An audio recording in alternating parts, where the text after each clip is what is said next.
Está entrando no ar o programa Momento Clássico com Eric Herreiro, a sua conexão com a cultura e o melhor da música de concerto pela Rádio Tropical Web Brasil.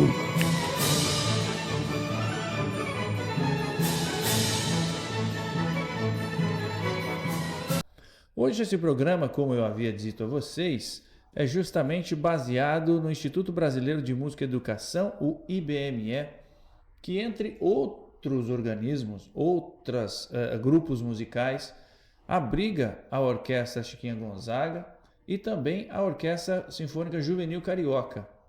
E justamente para a gente falar sobre este tema, sobre o IBME, veio o meu convidado de hoje no Conexão Cultura, Luciano. Momento Clássico apresenta Conexão Cultura. Muito bem, ele é historiador, educador e músico, natural de Volta Redonda. Iniciou seus estudos musicais no projeto Volta Redonda Cidade da Música. Atua como coordenador de polos no Instituto Brasileiro de Música e Educação, IBME, organização que promove a transformação social por meio da música e da educação, beneficiando milhares de crianças e jovens na rede pública do ensino. Eu estou falando justamente de Estevão Roque Fidelis. Estevão, seja muito bem-vindo. Estou muito contente de você ter podido vir e ter podido aceitar o nosso convite. Seja bem-vindo. Obrigado, o prazer é todo meu, é uma honra. Maravilha. Ô Estevão, conta pra gente como é, em primeiro lugar, que a música surgiu na sua vida, em que período, em quais circunstâncias? Conta pra gente aí. Bom, a música tem um papel na minha vida desde a infância, né? Uhum. Eu começo a estudar música com 7 anos de idade, eu vim de uma família de músicos, né? Minha mãe, os meus tios, meus primos, todos eles estudaram música em algum momento. Então, lá na minha casa, a minha mãe, ela fez todos os 3 filhos estudarem músicas, né? E aí, nós somos em 3, né? Eu, o irmão mais novo, eu sou do meio, né? E o irmão mais velho. Então, todos nós 3 estudamos música. Eu comecei com 7, né? E, enfim, não parei mais. E aí a gente fiz parte de projetos de música, fui continuando estudando, fiz curso técnico em música também. E aí, depois disso, não parei mais. Então, desde pequeno. Agora, você não é da capital. Você estava me dizendo que você é lá de Volta Redonda, Sou. que é uma cidade que tem tradição em música e também tem uma orquestra, né, importante, ou seja, tem uma certa tradição e um certo caminho por onde começar a estudar e tudo mais. Mas você teve dificuldade em começar a estudar música no seu município naquela época? Naquela época, como você falou, Volta Redonda tem uma tradição musical. Sim. Então, era um caminho natural, assim, dentro do meu circuito, vamos colocar assim, estudar música. Tive vários primos que estudaram música e tal. Que legal. Então, era meio que natural, assim. É básico estudar música quando você é menor, né? Pelo menos na minha família foi assim. E eu sempre tive apoio. Então, nos momentos assim, que eu vi dificuldade, eu sempre tive minha irmã para me ajudar, meu irmão também era musicista, minha mãe era musicista, então cada um pegava um pouco e ajudava, né, nesse contexto. Então, a minha maior dificuldade mesmo foi com o instrumento, para falar a verdade, né? Então, conta pra gente, que instrumento que você escolheu? Olha, inicialmente eu comecei, lá a gente começa com instrumentos de musicalizadores, que a gente chama de banda mini. Então os alunos começam tocando pífaro, né, percussão, e aí depois a gente vai evoluindo, vai escolhendo os instrumentos. O primeiro instrumento que eu escolhi foi o eufone. O eufone eu passei de boa, foi tranquilo, só que o meu professor falou, não, você não tem cara de eufonista, cara, você tem cara de trombonista, então você vai vir trombone. Uhum. E a verdade é que eu queria tocar tuba, né, então eu peguei o eufone, porque eu era muito pequeno, eu tinha 11 anos, não dava pra tocar tuba. Aí ele falou, não, vai pro trombone. Aí quando eu fui pro trombone, eu me apaixonei pelo trombone, assim, eu tive bons professores, né? Pela sonoridade dele. Exato, porque o trombone é um instrumento muito versátil. É um instrumento que é a voz humana, né? Na sua máxima. Então ele faz as partes agudas, ele faz a parte grave, faz a parte média, né? Um coral de trombones tocando. Quando eu vi a primeira vez um coral de trombones tocando, que tinha um trombone baixo, tinha um trombone alto, tinha um trombone tenor, eu falei, não, é isso que eu vou querer ficar por aqui mesmo, não vou mudar não. Que legal. E aí, dos seus estudos e da sua formação musical, como é que chegou ao IBME? Porque assim, você começou a estudar aos 7 anos e aí justamente há 7 anos você está ali no IBME. O 7 é cabalístico. Exatamente, é cabalístico aí na sua vida. Conta pra gente como é que se deu isso aí, como que você conheceu o IBME, como foi seu contato com eles? A verdade é que eu estudava com a Moana, né? A nossa diretora executiva. Eu estudava com ela sem saber quem ela era, para falar a verdade. Porque como eu não sou da capital, né? Eu vim do interior, então a gente estava fazendo uma disciplina junto e teve um dia que surgiu uma discussão em sala de aula sobre projetos de música. Certo. E foi muito interessante porque a pessoa que estava pejorizando os projetos de música, ela estava falando alguns absurdos, né? E eu vim de projeto de música, eu nasci em projeto de música. Minha vida inteira eu toquei em projeto de música e é o que eu faço hoje. Então, naquela época, né, eu não era do IBME, mas eu defendi. Eu levantei a mão na sala de aula e respeitosamente me opus ao que estava sendo dito, né, de uma forma bem contundente, né? E aí a Moana, no final da aula, ela veio conversar comigo sobre o que eu pensava sobre os projetos de música, né? E dei um parecer para ela. Eu já tinha visto ela na sala de aula, que nós fazemos disciplinas juntos. Mas a sala de aula de universidade é aquela coisa, você tem várias pessoas, né? Nem sempre você para com todo mundo, você fala com todo mundo. E entra em contato, né? Só que passou uma semana e a gente não se falou e tal. Eu falei, ela deve ter desistido. Só que eu falei com ela assim, eu fui muito específico. Eu falei, olha, eu só tenho um dia da semana, sexta-feira, e de tal horário até tal horário. Porque a hora que eu saio aqui da universidade, eu tenho esse tempo só. Isso era difícil, hein? Tá bom, é muito difícil. Isso era difícil. Não, porque aquela coisa, eu ainda estava morando em Volta Redonda, então eu tinha que aproveitar que vinha pro Rio para poder fazer, eu expliquei isso a ela, né? Tinha estrada para deslocamento e tal. Aí eu falei, eu só posso até Serra 6 das horas. Araras. Exato, eu falei, só posso até 6 horas da noite. Eu saio daqui da universidade de 1 hora, então eu posso desse horário até 6. E eu falei assim, ela não vai conseguir encontrar nada para mim, porque um dia da semana ela vai precisar ter no mínimo 2, né?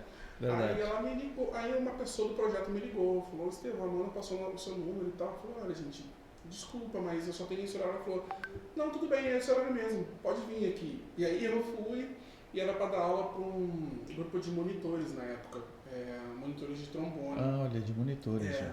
E era justamente sexta-feira de 2 às 6, assim, era exatamente esse horário. E não só por causa de mim, porque calhou que o universo colocou isso, assim, todos os professores que davam aula para esses monitores estavam nesse horário. Assim. Isso na faculdade de História? Isso na faculdade, no mestrado já. No mestrado já? Na aula do mestrado. Tá, graduação você já tinha? Graduação eu já tinha passado. E justamente porque eu era professor, então eu defendi daquela forma e ela ficou, e ela observou aquilo, né, aquilo chamou a atenção dela. Mas aí quando você aceitou, primeiro que você teve o contato com ela, depois você aceitou o convite, você tinha ideia da magnitude do Instituto? Não. Da quantidade de vidas que o Instituto impacta, não? Não, eu não tinha essa magnitude. Na verdade, eu achava... Quando eu fui a primeira vez, né, e eu vi assim, minha sala tinha 12 monitores de trombone, assim. Cada um vinha de um ponto do Rio. E aí eu pensava, naquela época, eu pensava assim, nossa, tem um menino de Deodoro, tem outro de Santa Cruz, tem outro de Caxias, tem outro de não sei lá. Eu falei, vem cá, vocês estão vindo pra cá? É a Vera mesmo? Não, a gente tá vindo e tal, o nosso polo lá, a gente vai voltar e tal. Eu falei, caramba. E beleza, e eu tava lá com esses 12, assim, semanalmente, né? E aí, essa parte do programa acabou, eles tocaram e tal, foi muito bom. E aí, quando acabou, eu falei assim, e agora, né? Aí ela falou assim, agora eu quero que você conheça o programa. E aí, ela foi me mostrar o que era realmente o programa, né? Onde que os meninos estavam. Foi mapear, foi mostrar o mapa. Você se assustou? Eu me assustei. Caramba! Eu me assustei, porque é muito... Hoje, eu vejo isso, eu falo isso com as pessoas, afeta muitas vidas. Sem dúvida. Quantos vidas. Núcleos tem o IBME só aqui no Rio de Janeiro, no estado do Rio? Só no estado do Rio. Na minha última contagem, nós estamos com quase 14 polos. 14 polos. Quase 14. Em diversas comunidades, diversos distritos, por assim dizer. Exato. A gente está abrindo agora estamos abrindo 2 polos essa última semana. Estou abrindo um polo no Pavão Pavãozinho e estou abrindo outro polo no Cesarão, que são 2 opostos. Cesarão lá em Santa Cruz, né, e Pavão Pavãozinho aqui na Copacabana. Zona Sul. Copacabana. Então, são 2 extremos e são realidades completamente diferentes e cada realidade a gente tem que se adequar, mas na última contagem são 14. Fora os polos da capital, a gente da capital, do Rio de Janeiro, a gente tem também pelo Brasil fora. Pelo Brasil. Você acabou de falar comigo que a gente estava conversando sobre Maranhão, né? Exato. Nós estamos com o Polo no Maranhão. Na verdade, nós atuamos lá em 7 escolas com o programa Sinto Som, que também é um braço do IBME, né? E que eu também orgulhosamente faço parte, junto com a nossa presidente Denise e com a Moana, a professora Renata. A gente constrói esse trabalho lindo que é o Sinto Som dentro do IBME. Foi uma sacada, posso dizer assim, né? Da gente conseguir atuar nessa frente que é o Sinto Som, que para mim é muito gratificante, é maravilhoso. Que legal. E o seu trabalho em si, nessa coordenação, envolve muito mais do que capacitar o corpo docente, né? Muito. O que mais que você faz como coordenador do Instituto? Bom, como coordenador, a minha função é avaliar e acompanhar o trabalho desenvolvido dentro dos polos, né? Então, tudo que envolve, vamos colocar assim, né? Eu costumo dizer que eu sou resolvedor de problemas, resolvedor de conflitos, né? Então, quando a gente vai pensar em abrir polo, tem algum parceiro pedindo a abertura do polo, a gente tem que ir no campo, fazer a avaliação daquele polo, a gente precisa ir conhecer a comunidade, conhecer se é viável ou não, porque às vezes em todo lugar é para se fazer música, né? Isso é fato, isso é claro. Mas às vezes tem alguns problemas que fogem da nossa mão, assim. Às vezes o IBME não consegue cumprir tudo, né? Então precisa de algumas coisas específicas, né, para poder abrir esse polo. Então a gente faz essa varredura, a gente conversa, né, com os locais, conversa com as lideranças, a gente procura estar sempre em contato com todo mundo e aí abrindo aquele polo, a gente faz o chamamento dos professores, faz a seleção dos monitores que vão atuar ali, estabelece o programa que vai ser atuado naquele lugar, porque cada lugar pode ter um programa diferente. Tem suas necessidades, né, especificidades. Então a gente vê o programa que vai ser feito ali e aí, a partir do momento que o corpo docente começa, a gente faz o acompanhamento daquilo. Então a gente tenta trazer a comunidade para dentro do polo, né, para a comunidade poder fazer parte. Para abraçar, né, o projeto. Para abraçar o projeto. Realmente se sentir parte também daquilo. Com certeza, porque assim, um dos pontos pilares que nós colocamos dentro da nossa coordenação é que a comunidade tem que estar junto. Porque se a comunidade não estiver junto, como é um trabalho que envolve criança, adolescente, a comunidade também tem que se responsabilizar, né, por algum ponto. Sem dúvida. E envolvendo criança e adolescente, a gente está falando hoje na casa de quantos alunos, quantos participantes do Instituto Brasileiro de Música e Educação? Hoje nós temos quase 4.000. 4.000? Exato, quase 4.000. Nós estamos contando polos do Sinto Som, polos de geração de sons, os polos do centro, as orquestras, tudo que envolve o BME hoje, nós temos quase 4.000 alunos. Certo. E o que é necessário? Por exemplo, tem uma comunidade que quer que haja um polo, que surja um polo naquela comunidade. O que é necessário para que o IBME vá até lá e o que o IBME precisa encontrar para que possa instituir ali um polo? Bom, a primeira coisa que nós fazemos é ir atrás de um parceiro. Às vezes, nem sempre os parceiros vêm com a gente com a proposta de um lugar fixo, né? Muitas das vezes o parceiro vem e diz, olha, eu quero ajudar, mas eu não sei aonde. Então, a gente já tem mais ou menos os pontos que nós mapeamos, né? E a gente oferece para o parceiro, olha, tem esse ponto aqui que é bacana, que essa comunidade precisa, não tem uma atuação, vai ser bom para essas crianças, né? Então a gente faz o contato com o parceiro, se ele gosta, ele aprova, então a gente entra naquela comunidade, entra por aquele caminho. Ou às vezes também pode ser que o parceiro já venha com o local estabelecido. Fala, olha, eu gostaria que fosse aqui, porque é o meu campo de atuação, eu quero ajudar essa comunidade, então a gente vai lá também.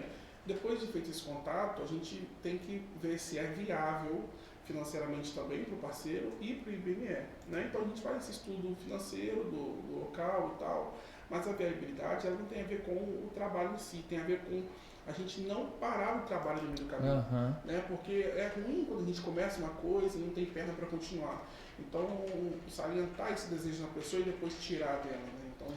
Então, quando vocês notam que tem uma intenção e realmente tem lastro, e aí a gente está falando de valor, de financiamento mesmo, de dinheiro, tem lastro para que ele possa ter a longo prazo de duração, também pesa na decisão de criar um polo a mais. Exato, porque dentro do IBME, dentro do plano do IBME, isso é muito importante colocar, Nós temos um plano da criança desde que ela entra com 4 anos de idade para ela ir até pós-faculdade. Então, não adianta a gente chegar para fazer um polo, colocar o polo ali por 6 meses e sair fora. E sair fora. Isso pra gente não adianta. A gente quer ter continuidade, a gente quer ver aquele aluno desde pequeno, pegar o instrumento, se especializar, ir para as nossas orquestras, ir para a faculdade, voltar para o IBME trabalhando ou entrar no mercado de trabalho. É essa mudança que a gente quer fazer. Essas pessoas que se formam depois, então, porque você falou que pega desde os 4 anos até a formação da faculdade ali, né?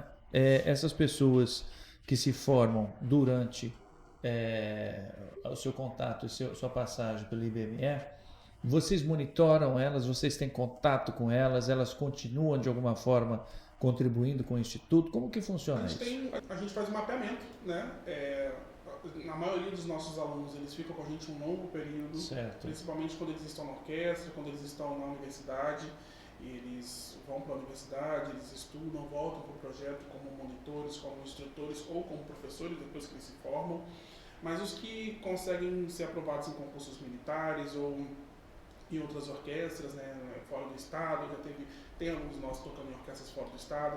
Então tem sempre esse contato, a gente sempre continua fazendo esse contato. Quando eles estão no Rio, eles vêm no IBME visitar a gente, eles tocam um pouco com a gente também. Sempre que tem oportunidade, a gente chama um aluno, um convidado para tocar, é bem bacana. E vocês têm monitores dessa academia que estão integrando orquestras profissionais aqui no Rio ou pelo Brasil? Como que está isso? Olha, a gente tem alunos que passaram na Academia da USESP, por exemplo, estão integrados na Academia da USESP. Tem a Academia da Petrobras, tem alunos que fazem cachê com a Petrobras, a Orquestra Sinfônica Nacional também teve alunos que tocaram com eles. E, assim, eu costumo dizer que o IBME costuma deixar pontinhos em várias orquestras do estado do Rio, né? Então, tem alguns nossos que voltaram para o interior, que passaram em provas do interior e estão em orquestras do interior tocando também. Então, assim, ao longo desses 12 anos, né, é muita gente para você poder encontrar todos, né? Mas, pelo que a gente continua seguindo eles nas redes sociais, eles estão bem felizes. O Anderson Alves Maestro tem uma ligação com vocês também lá, não? Tem. Trabalha com vocês? O Anderson é um dos pioneiros dentro do projeto, né? Ele foi um dos nossos... foi o cara que colocou a pedra fundamental junto com a Luana, que né? Legal isso. Ele assumiu a nossa primeira orquestra sinfônica na época, a Orquestra Sinfônica Juvenil Carioca. E é uma relação mesmo de amor com o IBME, porque ele está esse tempo todo, né? Ele está esse tempo todo dentro do programa, tocando, fazendo programas, viajando, conseguindo parceiros. Então é um nome muito querido do Instituto. E hoje ele rege orquestras importantes, orquestras de peso. Orquestra da UF, a Orquestra Nacional, muita coisa na Petrobras, ele já fez, Internacional também, né? Internacional também, e ele escreve muito bem também. Então. E esse ano, em setembro, ele faz a estreia dele numa temporada artística oficial do Teatro Municipal do Rio de Janeiro, em setembro. Exatamente. Com a ópera O Afiador de Facas. E esse do Piero Schlohauer. E assim, é muito reconfortante para a gente ter um nome de peso como o Maestro Anderson no nosso meio, né? A gente tem, graças a Deus, no IBME, a gente tem vários maestros bons, assim. São pessoas que estão com a gente, que fazem realmente a diferença. Pessoas que entram no IBME e deixam a sua contribuição de forma muito significativa. Ah, que legal. E ele, além de tudo, é um cara super acessível, um cara simples, simpático, né? Graças a Deus, tudo que ele conquistou não subiu a cabeça dele, continua... Qualquer lugar que você encontra com ele, é um cara que vai te cumprimentar, que vai falar com você. Muito legal, muito bacana. Muito legal. Anderson, um abraço para você. A gente está muito feliz em saber também mais ainda da sua trajetória e em setembro, daqui a pouquinho, agosto, setembro, a gente vai se ver lá no Teatro Municipal, né?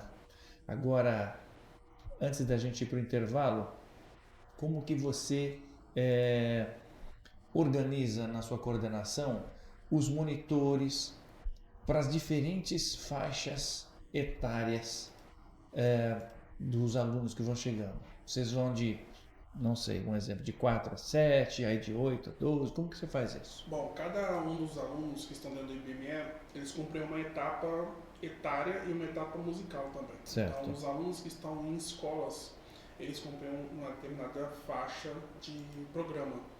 Então, geralmente é o cinto som, quando eles são em escola. Depois que eles saem da escola, ou no contraturno escolar, eles fazem aula de instrumento. E aí pode acontecer de um aluno fazer o cinto som na grade escolar, porque o cinto som na grade escolar, e no contraturno, depois que ele sai da escola, ele faz violino, faz o instrumento que ele quiser fazer.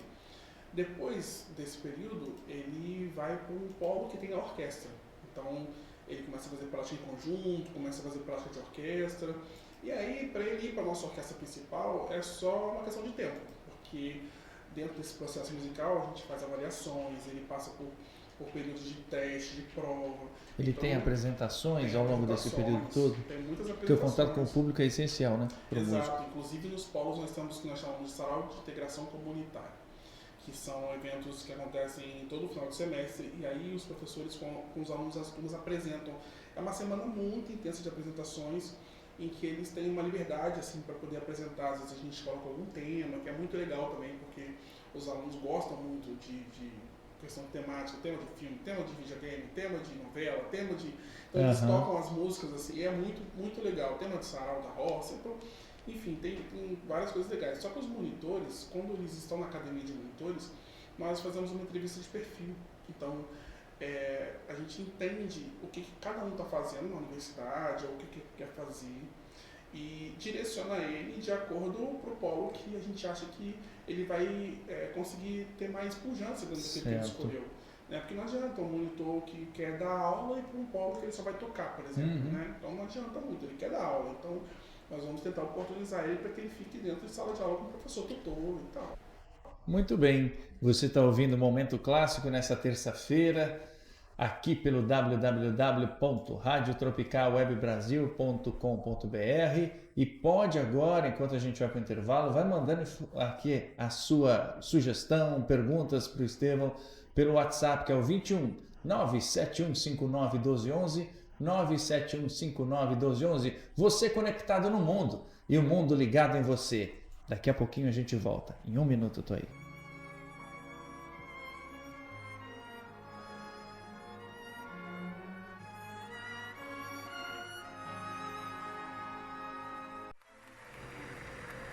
Estamos de volta com o Momento Clássico.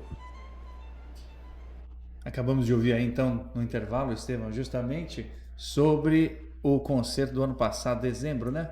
Foi comecinho de dezembro, 1º de dezembro, Isso. Que foi feito ali no Parque Lage, Natal de Luz. Natal de Luz. Aí ali a gente tinha a Orquestra Chiquinha Gonzaga com a Academia de Monitores, né?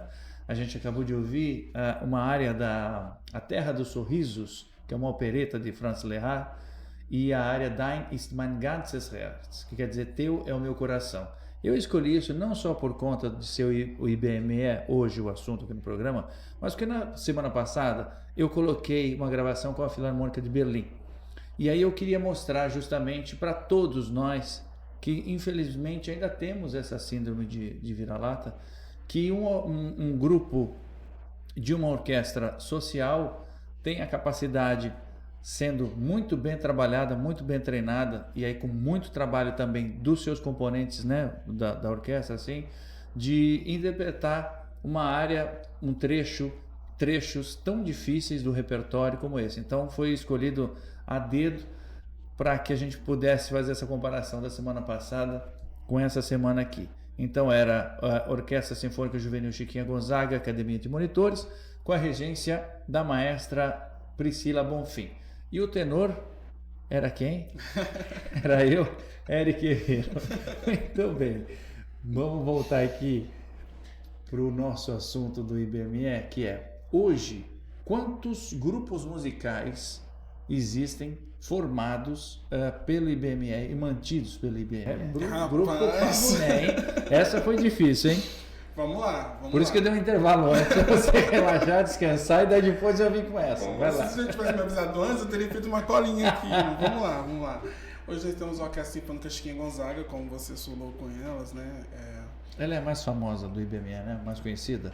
Olha, hoje ela está entre uma das mais conhecidas. É porque a USJ, né, Carioca, também tá ali, né? Como foi a primeira orquestra e etc. Então as duas orquestras de ponta do Instituto, né? As que estão, vamos colocar assim, aqui no centro do Rio, é a Orquestra Sinfônica Chiquinha Gonzaga e a Orquestra Sinfônica Juvenil Carioca. Essas são as duas orquestras vamos colocar assim, finais do programa, né? Eles passam por várias etapas até chegar a essas orquestras.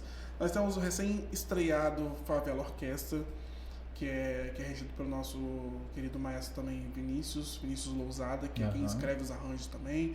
Então é uma orquestra que se propõe a tocar músicas populares, fazer show, fazer eventos populares. É uma big band assim, bem interessante, bem legal. Aquele arranjo que a gente ouviu do Alceu Valença no começo do programa era do Vinícius. Sim, era do Parabéns, Vinícius. Viu, Vinícius? Os arranjos sempre muito, muito bons. Parabéns. E além da Favela Orquestra, nós temos o Coro Juvenil do Rio de Janeiro, né, que é uma peça fundamental dentro do IBME. É um grupo que se destaca cada vez mais, que é regido pelo maestro Douglas França, né? E aí, esses são os grupos que compõem o nosso núcleo aqui da Central do Brasil. Mas aí você me falou também que aí os outros núcleos um pouco mais afastados, vamos dizer assim, do centro, também tem o seu grupo musical, né? Sim. Nós temos a Banda Sinfônica de Santa Cruz, Banda Sinfônica de Campos Elíseos, que são duas bandas co-irmãs, né, que se dividem justamente porque é o mesmo maestro que cuida das duas. Né? O maestro Davi Fernandes também é um mestre, na verdade, né, um mestre Davi Fernandes, que é um dos poucos mestres de músicas restantes ainda no Rio, que traz à tona a tradição de banda mesmo, né? Que legal. Aquela tradição, a tradição séria de banda. Sim, né? que está se perdendo, infelizmente. A gente não é só aqui, mas em São Paulo também. Exato. Sobretudo pelo interior, né, dos estados, a gente quase não tem mais bandas e fanfarras. Exatamente. Que são extremamente importantes para a iniciação musical, para o acesso ao estudo da música. As né? bandas, na verdade, elas são o primeiro grupo do Brasil, né? É o grupo base da música brasileira. Não tem como a gente falar de música no Brasil sem falar das bandas. Por mais que as orquestras, né, tenham esse caráter erudito e etc., mas as bandas são os pioneiros em trazer a música para o Brasil. Depois, claro, do piano, as casas, etc. A banda como um grupo, né? Sim, como grupo. É o primeiro grupo. Porque esse estudo, justamente em grupo, é extremamente importante para a formação cidadã do músico, né? Ele é obrigado a ouvir o que está acontecendo ao seu lado, a se integrar àquele grupo, né? É muito importante isso para o formato, para a formação intelectual da pessoa. Por isso que a gente faz questão de manter essa tradição viva. Porque é necessário que os alunos entendam que a gente não trata os grupos como uma cadeia evolutiva, né? Porque cada grupo tem a sua característica. Então o aluno, quando assume aquela característica, ele está pronto para assumir um outro grupo. Mas as bandas, por exemplo, que nós temos no IBME, são bandas de altíssimo nível, são bandas que tocam todo tipo de repertório, né? E o maestro faz questão que seja assim. Ele toca música erudita, ele toca música popular, ele toca música contemporânea, ele toca de tudo, né? Toca transcrição, toca arranjo, toca música original. Então ele faz o músico passear por todas essas experiências. Isso é muito bom. Você sabe como é que surgiu a ideia de homenagear Chiquinha Gonzaga em uma orquestra? Porque é uma orquestra só formada por meninas, por mulheres. Exato. Né?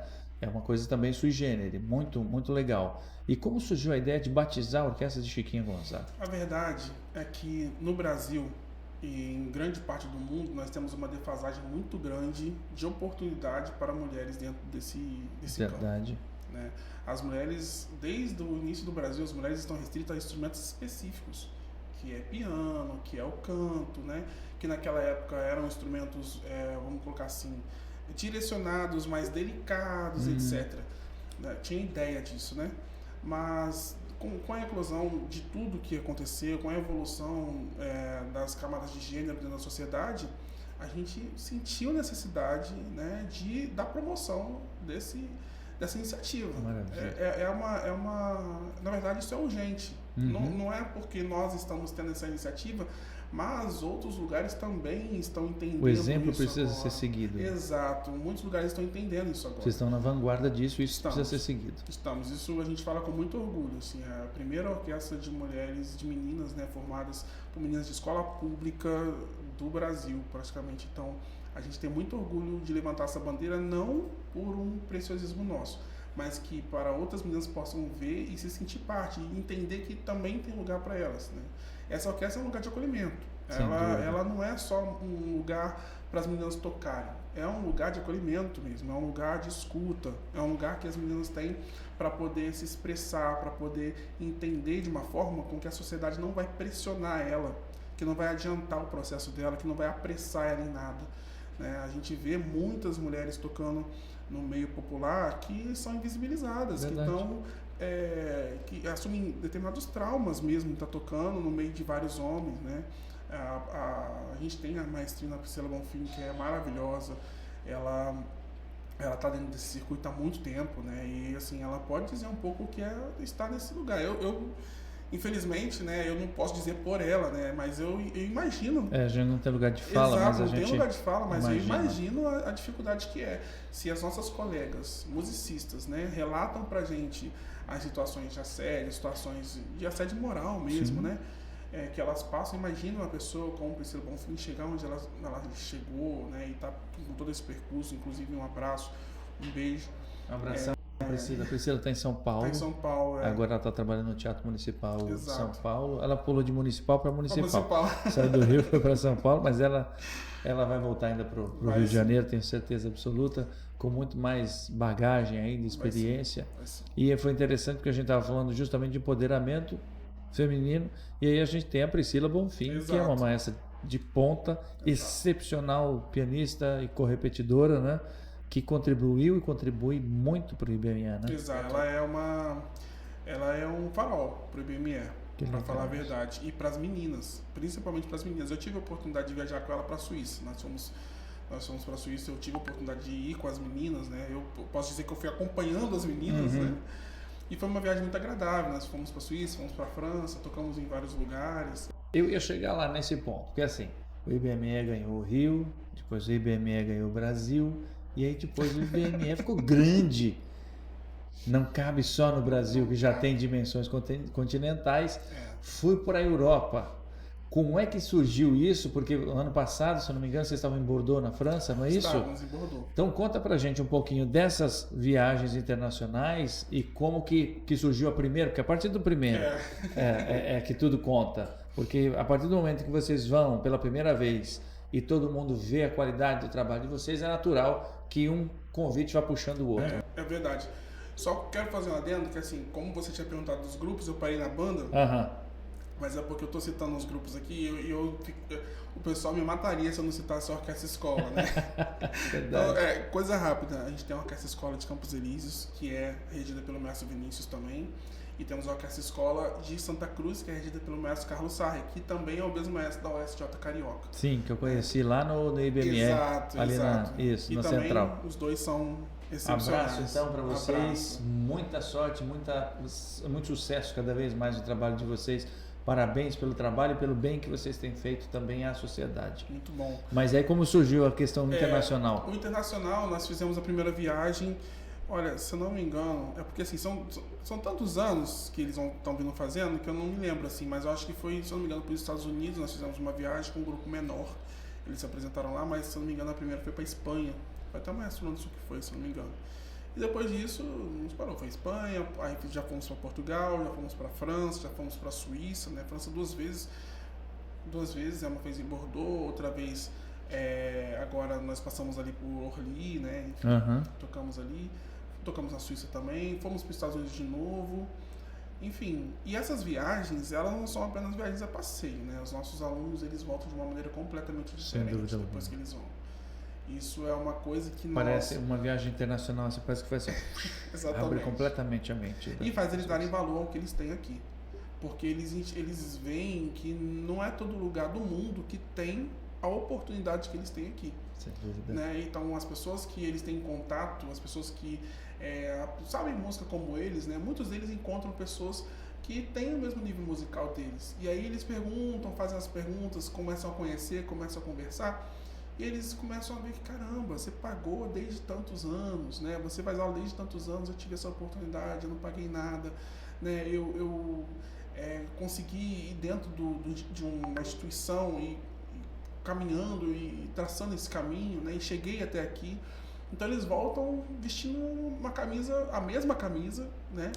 Com uma vontade diferente. Que legal. E isso a gente investe nesse tipo de coisa, justamente porque a gente vê o retorno. Quando a gente volta para o Brasil, a gente vê o retorno disso na música, na dedicação deles, no compromisso, no comprometimento.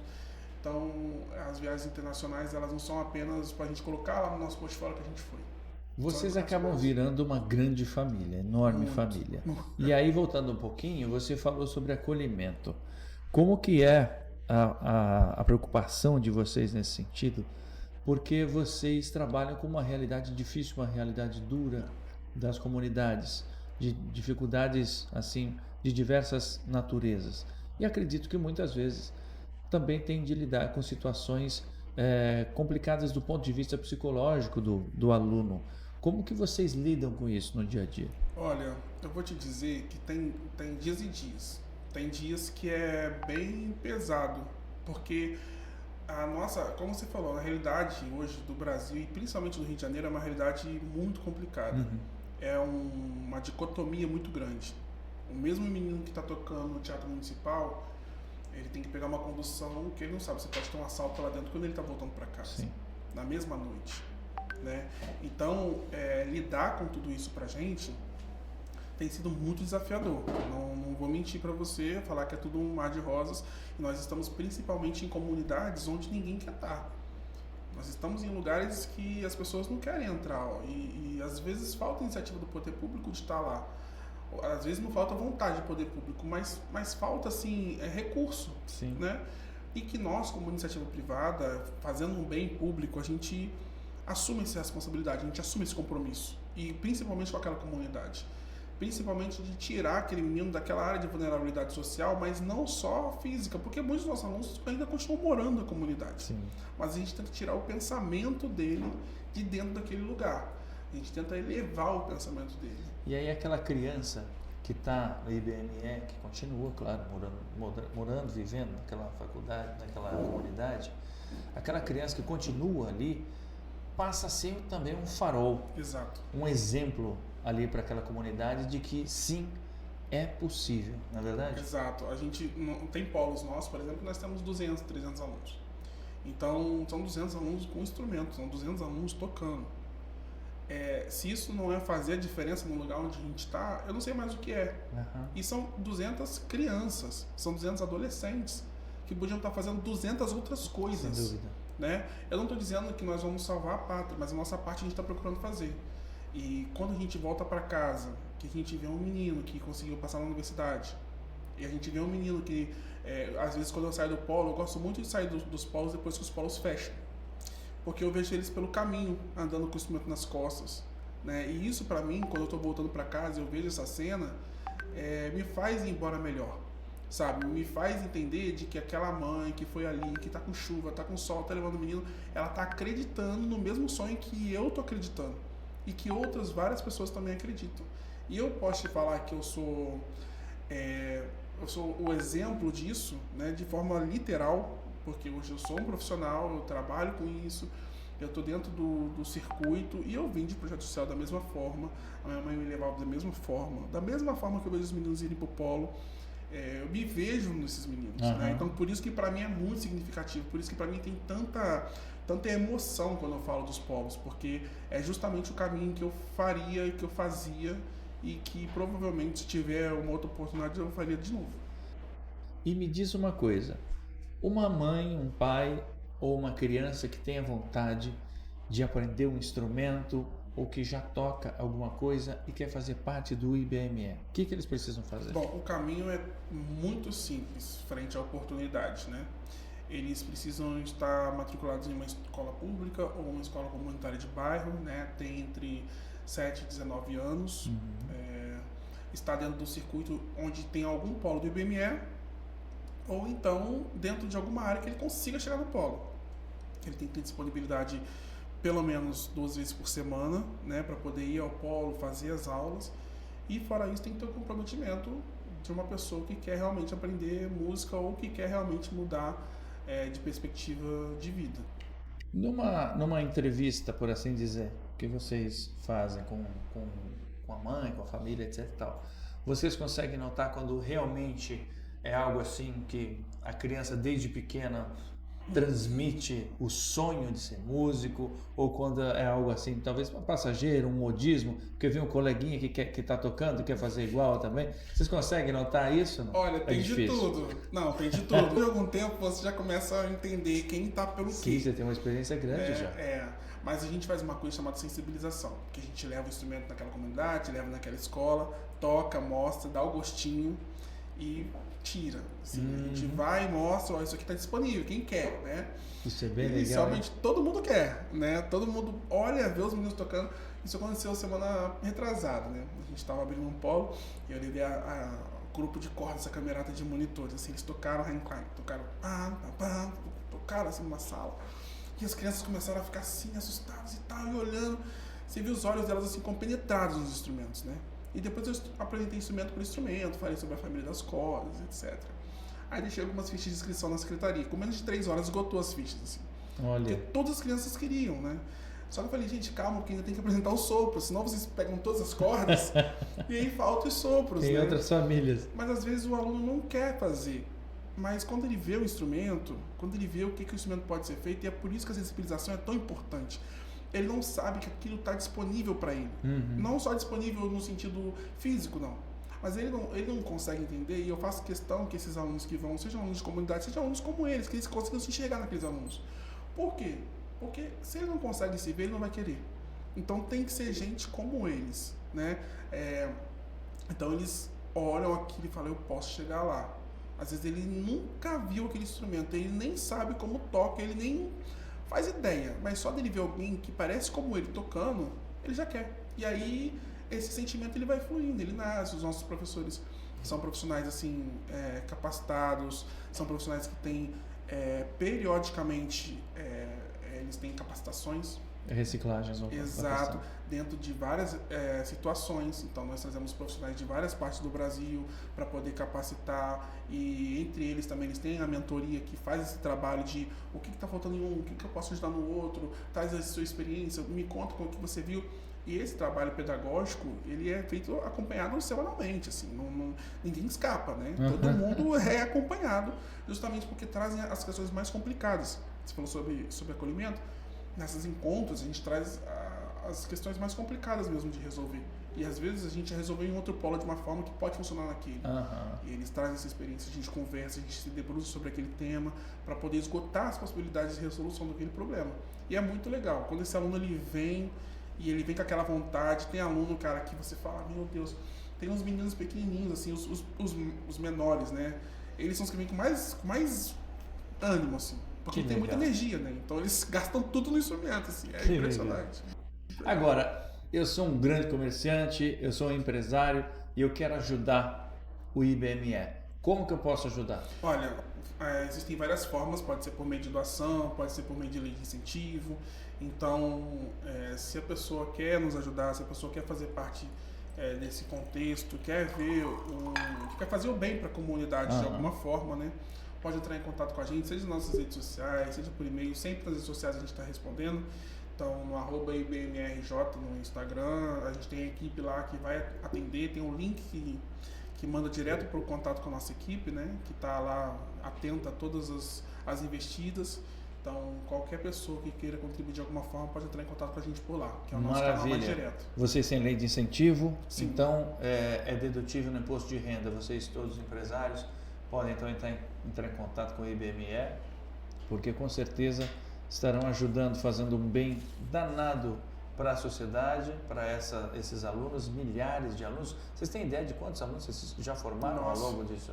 É mais de 20 mil. Mais de 20 mil vidas que foram impactadas positivamente, e eu tenho certeza que a grande maioria teve uma mudança de paradigma e um norte na vida a partir da música, porque a gente viu que em muitos momentos o Estado não pode, por vários motivos, estar presente, mas a música está. A música chega em cada cantinho, porque toca diferentes corações, mas sempre pegando através da emoção. E nesse caso a gente está falando também de razão, porque a gente está falando de futuro, de construir um futuro, de dar uma profissão para essas crianças que, além de serem moldadas em cidadãos conscientes, passam a ter uma profissão. Nós vimos que muitos deles estão integrando orquestras importantes pelo Brasil afora, né? Para terminar, Estevão, e já agradecendo mais uma vez sua vinda aqui, a cultura transforma? A cultura transforma, mas a cultura sozinha não. É preciso mais coisa, né? É preciso investimento, é preciso consciência, né? Consciência de várias situações, né? Porque a cultura por si só, ela é um braço, né? Esse braço tem que ter dedo, esse braço tem que ter pé, tem que ter osso, tem que ter carne, tem que ter movimento, né? Então, a cultura transforma, mas sozinha é mais difícil, bem mais. Maravilha. Obrigado mais uma vez por ter vindo. Você. Sucesso para você no seu trabalho, Obrigado. na sua carreira também como músico, como professor, historiador. Que vocês todos lá, mando meu beijo para Denise e para Moana, que vocês tenham cada vez mais sucesso e que cada vez mais vocês possam também contar com as empresas e com o poder público para impactar cada vez mais vidas. Obrigado, muito obrigado, um prazer. Muito bem, então que as alas sejam abertas, porque o IBME está passando forte e bonito, e é justamente com O Abre Alas, de Chiquinha Gonzaga, interpretada pela Orquestra Sinfônica Juvenil Chiquinha Gonzaga, na regência de Priscila Bonfim, que a gente se despede desse momento clássico. O programa foi super especial, super gostoso, porque a gente falou sobre verdades através da cultura. Então, renovo o meu convite para que na próxima terça-feira, às 7 da noite, estejamos juntinhos aqui no www.radiotropicalwebbrasil.com.br e também sempre mande para a gente suas sugestões de música no 971591211, 971591211 é o nosso WhatsApp. Gente, até terça-feira. Obrigado pela companhia de vocês, um beijo grande. Obrigado, Luciana. Você acaba de ouvir pela Rádio Tropical Web Brasil, Momento Clássico com Eric Herreiro.